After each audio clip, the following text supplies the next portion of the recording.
You're right, all. So, if you weren't already aware, obviously today has been D-Day 81st anniversary. I'm getting this video in there before June 6th, 2025 comes to an end, UK time. Obviously, as I'm making this, it's around 11 o'clock. So, this was obviously happening over in France, sort of around Normandy, Omaha Beach, that sort of area, I guess. But that really is besides the point. So, moving across to the UK, this was happening in the UK.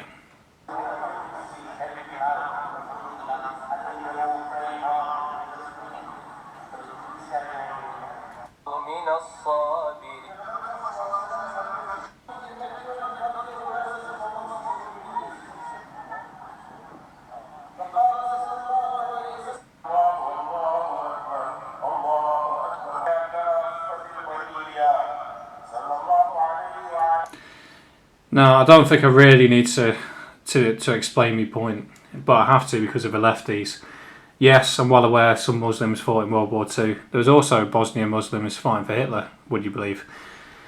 And that's me on the algorithm checklist, isn't it, for saying that name. But still, I'm well aware there's Muslims that were involved with World War II. The only difference being is, can you honestly really believe this is the future? That the men storming the beaches of Normandy 81 years ago had this in mind for the whole of the UK. Bear in mind, this is towns and cities at the minute. It won't be long until this becomes extremely dominant and aggressive. And the little suburbs and colonies you've got all across the country, that will spread all across the UK. I noticed earlier as well, they've segregated the men and the women. So for the feminists out there, who support this ideology, this religion being in the UK, we're going to go back to hundreds of years ago, with religious persecution in the UK. And back to France, global leaders. Leaders is a funny term, has to be said, because you can lead people the wrong direction. That term global leaders is ridiculous, really, for those who believe they're leading us in the right direction. The direction these people, is a UK minister, I believe, are taking us is to this. This will be the future of the UK. That's one aspect of your future UK culture that's coming, basically. You've also got all the rest of the Africans, and it's just utterly ridiculous. It has to be said. You've got the over in France, you've got all the laying reefs and bowing your head and murals, and I bet you've had to drive through Calais, which is another place where it's an endless cycle, people coming through across the channel to Dover. And I have to say about the veterans as well. Sorry to pick on you, courageous in what you did back then, and all these silly silhouette things. It was all for nothing. Sorry, it really, really was for nothing, because this is the future of the UK that's coming, and he's already here, obviously, as you can see. That's a small area, perhaps. You imagine a big city like Birmingham or the Black Country. Where is this? Wolverhampton, bloody hell, yeah. Black Country, they've got it bad round there. So to the veterans, I have to say, fair enough, you're old now, and you're courageous in what you did and deserve respect for what you did, but you haven't said anything.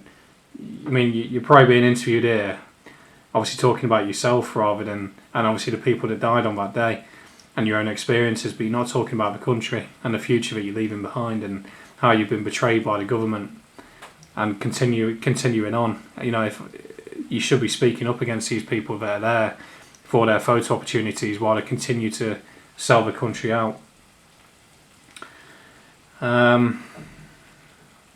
You imagine all that sacrifice, wading across, getting shot at, drowning, seeing people, Saving Private Ryan, that horrific scenes in that.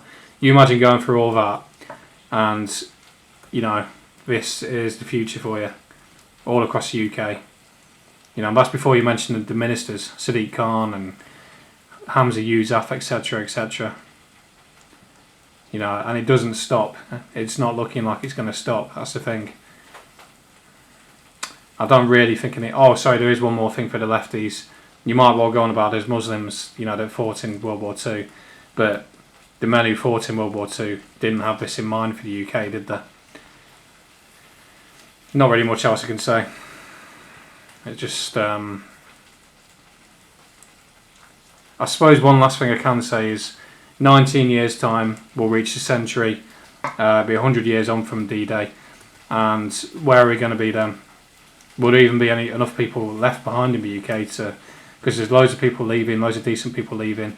We're not having enough kids to replace itself. They're having 5 or 6 kids per family. The tipping point could be here in about 19 years' time. How much longer can this farcical narrative continue? The future belongs to the victors, and the victors also write the history books. And there was a reason why the Allies were called the Allies. Just look at the recent wars. Iraq was based on lies. Libya was based on lies. All these wars were pointed at dictate. Orwell wrote something similar about it in 1984. That every single war is presented as a saving people from a dictatorial tyrant, because it's all psychological manipulation. But in reality, we just went there to get their resources. And Libya, taking down Gaddafi, that was because he was going to create a currency that was going to potentially topple Western economies, and that couldn't be tolerated. And also, Gaddafi was holding that Mediterranean front in North Africa from all the migrant surge. So there's a double win for the Western politicians, the Western leaders, leading us in the wrong direction. I don't think there's anything else I can say, but hopefully I've made my point. It's disgraceful, the betrayal that's taken place, and at least I've said my piece.